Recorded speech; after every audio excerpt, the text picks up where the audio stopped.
Welcome to A View from Bellhaven, where we'll discuss various topics that are in the news and help you understand where bias is coming from. Today's topic is tariffs. So the big problem statement is, why would we even impose tariffs? And the problem is that the United States has a deficit of about $1.2 trillion a year, where basically we're just exporting American income while foreign markets protect their markets from our exports.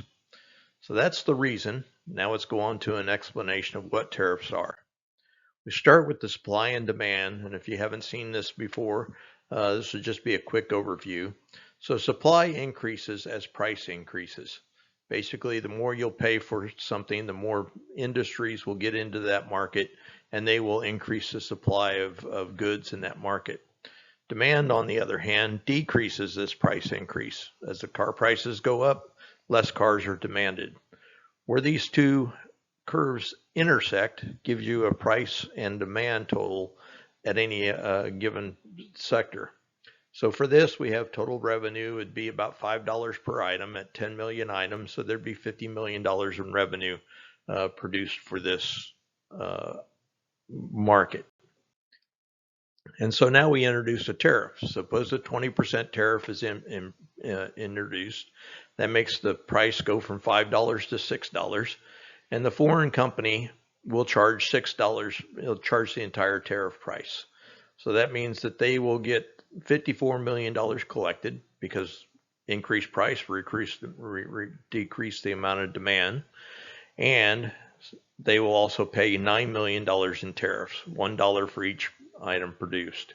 So their net revenue is now down to $45 million. But suppose that they don't pass the entire increase along.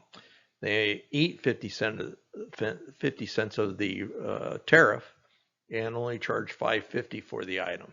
So their new revenue is now $52 million, and they pay $9.5 million in tariffs. So the net revenue is $42.75 million. But why would they ever do this?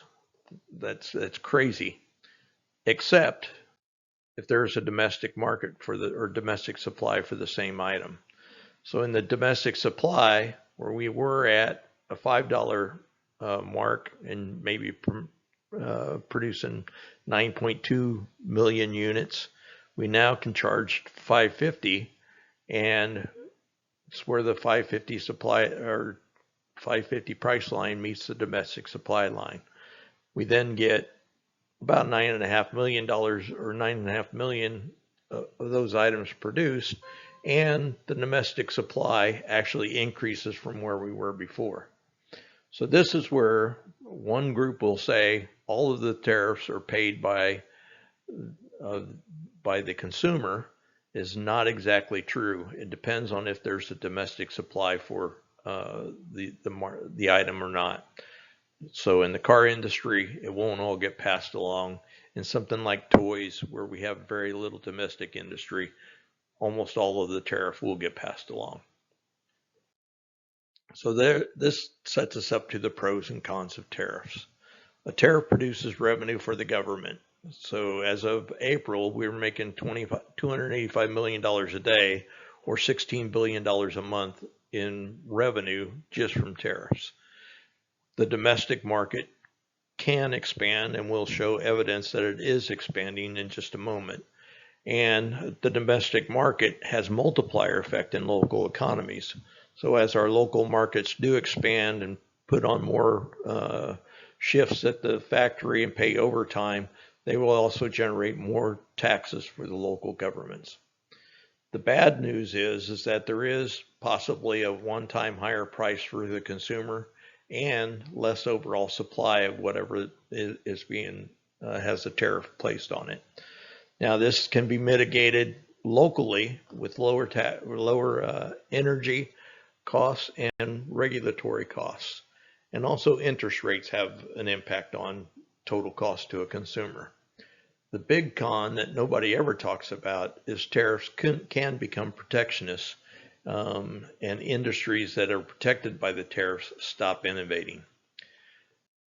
So there are also other factors that affect the prices of things. One of them is the dollar exchange rate.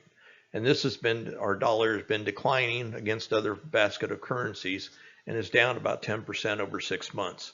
This will make everything that we import look more expensive to us as our dollar is worth less against other currencies.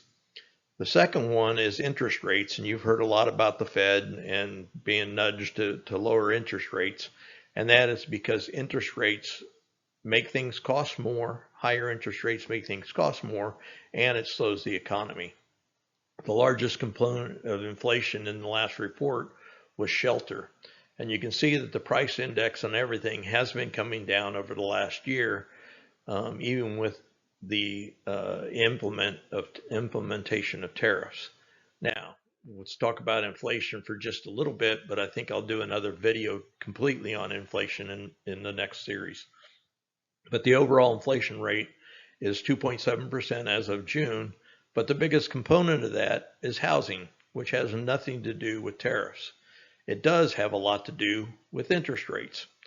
And so this is one where the Fed could actually be causing the increase in inflation that is currently going on.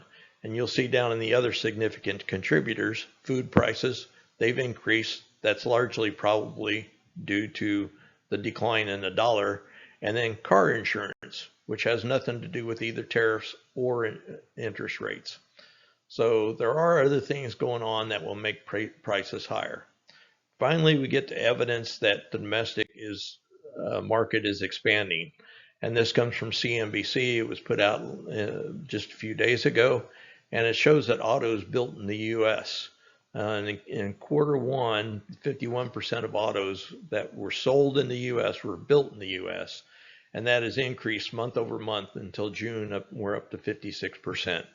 So this is where you would see more factories doing third shifts, doing overtime, and the increase in income to the United States. So I hope this has shown you that tariffs are not necessarily a bad thing, and they're not necessarily a good thing.